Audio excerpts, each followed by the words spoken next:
आपण मैंने जानते ओडिशा रे गोटे कथा अच्छी लोक मैंने गोटे कथा शुणुंट 12 मासरे 13 पर्व। तो से 12 मासर 13 पर्व भितर गोटे आसूँ कार्तिक मास जोटा कि महाकार्तिक विषय रोचे। तो कार्तिक मासरे समस्ते ठाकुर स्थान को जाती देवालय को जाती और पूजा अर्चना करती। तो से कार्तिक मासर रोचे पंचुक जो जहाँकि 5 दिन रोचे। तो पंचुक सी अन्यतम नीति रोचे जो नीति रोचे दीपदान कार्यक्रम। तो आम से भाया कि गोटे जिनस जाना कि नुआ स्थान को आसी नुआ किसी जिन जाना। तो मुझे बर्तमान अच्छी नयगढ़ जिला दसपल्ला ब्लॉक अंतर्गत थी बाबा नीलकंठेश्वर मंदिर प्रांगण में। तो यही मंदिर कौन रही रीतिनीति केमी रोचे पूजा अर्चना केमी कार्तिक मासरे कौन रोचे नीतिकांति एवं पंचुक कौन रोचे से नीतिकांति संपूर्ण विवरण जाना मंदिर पूजक मैंने आम सहित अच्छा आम सहित सीधा सड़क कथा जाना पंचुक कौन रोचे से रीतिनीति।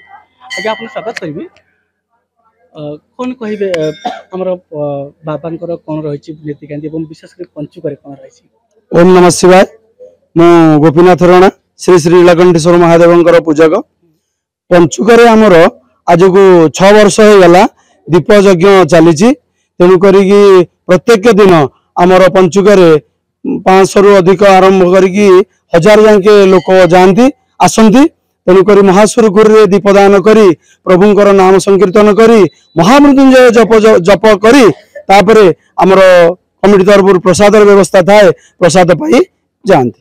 जदि आम कह पंचुक 5 दिन रोचे आमर प्रत्येक दिन जदि आम कह दीपदान हो तो प्रत्येक दिन केते केते दीप हो पाखापाखि। प्रथम दिन आमर 700 दीप होता आज 800 दीप होता इन दिन को 200 दीप शेष दिन आम 1000 दीप हो सर्वमोट 5000 दीप आमर जला हो। आप शुणुले प्रत्येक दिन पाखापाखि 700 रु 800 लोक दीप दान हो पंचुक जदि आम कह रीतिनीति यही भाव में हो। तो आम जी शुणा पाइलु ए मंदिर में पंचुक ठाकुर 5 प्रकार बेश हो प्रत्येक दिन भिन्न भिन्न प्रकार बेश हो। तो बेश नहीं कि आम पाखे अच्छे आज जन पूजक अच्छे आम सहित जाना कौन रही ठाकुर बेशभूषा आज्ञा कौन कहे प्रत्येक दिन जदि हम कहे पंचुक 5 दिन ठाकुर आम शुणुचे अलग अलग बेश कौन कहे प्रथम दिन कौन होता कौन हम। मो ना हूँ प्रदीप कुमार राणा। आमर ठाकुर प्रथम दिन होता त्रयंबकेश्वर वेश एवं आज हूँ द्वितीय दिन होता काल भैरव वेश एवं तृतीय दिन आगु हेब मल्लिकार्जुन वेश तापर दिन हेबे अर्धनारीश्वर तापर हेबे लास्ट दिन ना कार्तिक पूर्णिमा दिन भूष्मेश्वर वेश हेबे ठाकुर ईश्वर हूँ ठाकुर वेशभूषा जाने। जदि आम एत कथा जानिले गोटे मंदिर विषय विशेषकर बाबा नीलकंठेश्वर मंदिर विषय जब जानिले ताले मनरे गोटे आकांक्षा आसुथिबो कि किभली भाव में ठाकुर कौन रही ऐतिह्य कौन रही परंपरा। तो यही ऐतिह्य और परंपरा विषय आम जाना आम पाखे अच्छे आउ जड़े पूजक अच्छे आम सहित सीधासल कथा जाना कौन रही संपूर्ण। ओम नमः शिवाय। मु श्री चक्रधर राणा। आम ठाकुर कौन रही रीतिनीति रीतिनीति आम ठाकुर पूजा अर्चना तो प्रत्येक दिन चली सबुदिन आम मंदिर में हूँ 5 केजी चाउल भोग हो डाली हो डालमा हो खट्टा हो चली सबुदिन पूजा अर्चना जमी चलिया कथा चली। कार्तिक मास गोटाक हूँ कार्तिक महात्मा पाठ हो माँ मैंने आसुँच मास जाक हरि ओम नमः शिवाय जप हो गाँव में हरे कृष्ण नाम संकीर्तन चली। अच्छा आम जब कह ठाकुर रीतिनीति वर्ष सारा भितर ठाकुर एमती कौन कौन पर्व रही प्रथम कार्तिक मासटा तो सरला हूँ शीतल षष्ठी हो जागर यात्रा हो महाअष्टमी सप्तमी अष्टमी नवमी दशमी पालन करा।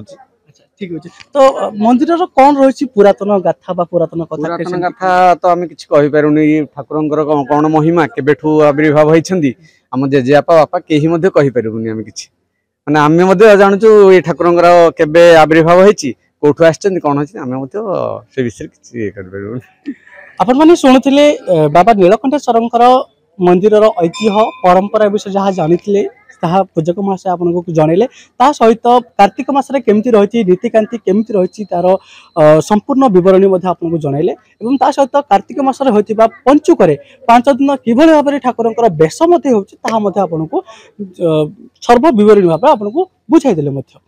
तो यही मंदिर को ठाकुर जी लोक प्रति जी भक्त मैंने ठाकुर पाखु जी आसुंट मंदिर को एमती कौन कले सरकार पक्ष कौन कले जोटा कि अधा अधूरा अच्छी किसी संपूर्ण माने सरकार तरफ कौन से अनुदान नहीं बर्तमान अंडमान कमिशन तरफ कि देवोत्तर डिपार्टमेंट रु किसी मंदिर को अनुदान नहीं केवल सेवासी मान सहयोग 10 समस्त जनसाधारण सहयोग मंदिर में जहाँ माने कार्तिक महात्मा कि दीपयज्ञ जागर अन्य सब कार्यक्रम माने समस्त सहयोग निहाती भाव सरकार निहाती दृष्टि रहा उचित एवं सरकार यही मंदिर को देखते ये मंदिर केमती सर्वांगीन उन्नति हो पार आखि दृष्टि रखु आपण शुणुते नयागढ़ दशपल्ला बाबा नीलकंठेश्वर मंदिर ऐतिह्य गाथा एवं तार संपूर्ण विवरणी नयागढ़ जितेंद्र महापात्र रिपोर्ट